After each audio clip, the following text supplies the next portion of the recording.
You've been open about your knee injury, and obviously that's something that I'm navigating right now. I'm close to being back out on the court. What would you say kept you grounded and like pushing through the toughest moment? I would say just looking at the bigger picture, because as you probably know, like them days be long and so rough. Man, the progress is so minimal sometimes, and even sometimes it's regressive. So, you know, it gets a little tough mentally, but just to know that there's a light at the end of the tunnel and to know where you're running to. Like, I feel like when you have a good plan and you can, you know, hit certain goals along the way, that will help a lot.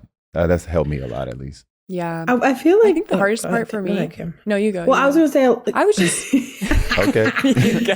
Well, I mean, I'm sure you're going to. I want you to comment on this too, but like a lot of the times in our conversations, you're frustrated with the outside rhetoric and questions and people's opinions that are coming to you about like your progress and when you'll be back, and just kind of putting their own thoughts and opinions on your own process. Like, how do you handle that? Because obviously you can be like, no one knows what's going on, like with my progress, and no one's inside the gym with me. People are just talking to talk, but like we see it, we read all the stuff online and stuff like that, which can get to you. It makes things more difficult because we're all human. Yeah. So yeah, I think the internet and socials definitely made that a lot worse as well too. I've stopped reading the comments. Yeah, there's a lot of people that, I mean, everybody's entitled to their opinion though, but a lot of people I feel like say things, especially in the media, that they don't really know too much about. But I'll try not to let it affect me too much, just because, like I said, I just know what I have to do most of the time, and the outside opinions don't really like bother me like that.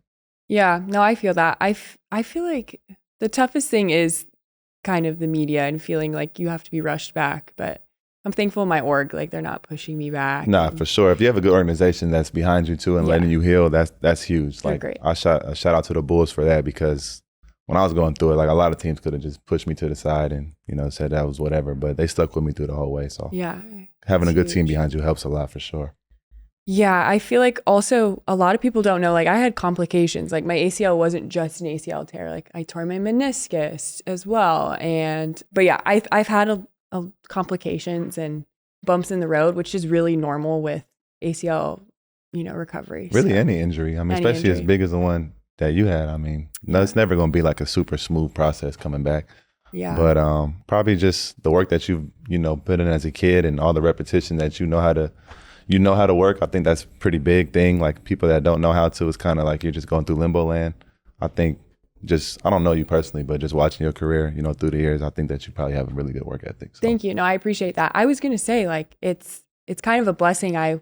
Since 14, like I've been working out consistently, not just like basketball on court workouts, like actually like finding a way to love the gym and lifting, because I think it's really hard for athletes that just kind of skate by, and some athletes are just blessed that way. Like they don't need to lift. I've had teammates like that. Like they're just naturally gifted. Right. They don't need to strengthen outside of basketball until they get hurt. And then the mental side is so draining for them. Like they can't even handle it. But I genuinely enjoy going into the gym every day and like lifting, and it's just hard feeling isolated and on the side. Especially when you get hurt, because it's like, damn, the team's over here most of the time and you're doing all the rehab shit. But I know they're happy to get you back for sure. A lot of people don't get it, but you know, I have teammates that are real ones, and they check in on me. And who's your favorite teammate so far?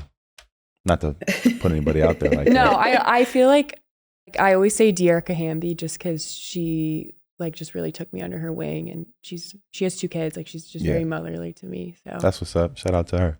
But you were saying like your vets would be like, you can't go out, or like. Yeah, that was on the Lakers though. Yeah, but my vets I've never ever had vets like that. Or like, really? I mean, I've been playing for 1 year, but like they don't make me get anything, like none of that. Yeah, nah, when I came into the league, it was a lot different though. Like the older guys were like, because if we didn't have to do like, I mean, we had to get food for the plane, but other than that, like there wasn't popcorn in my car. They wasn't, you know, throwing my bags and like I heard some crazy stories of, you know, what used to happen to rookies. So I think it got different when I was there. I didn't go through any of that. I just had to stay in the room most of the time.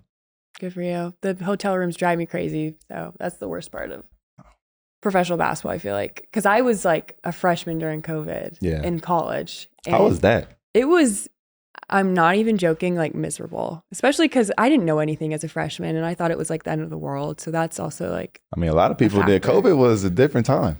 It was crazy because, so I went to Stanford, and the facilities were completely shut down. So we played out of the Santa Cruz G League team's gym, which is where Damien, you're familiar with that gym. Mm-hmm. Like their weight room, they need better facilities. Like their weight room is like a 3x3 closet. So yeah, we played out of that gym, and we lived out of a hotel for basically like over 130 days. That's crazy. Something crazy. So now hotels, I feel like I'm not easy in them, but yeah, COVID was the Some are worst. better than others though. Some cities have good ones, good hotels. No, that's true. But we were getting through. Yeah. We were getting through it.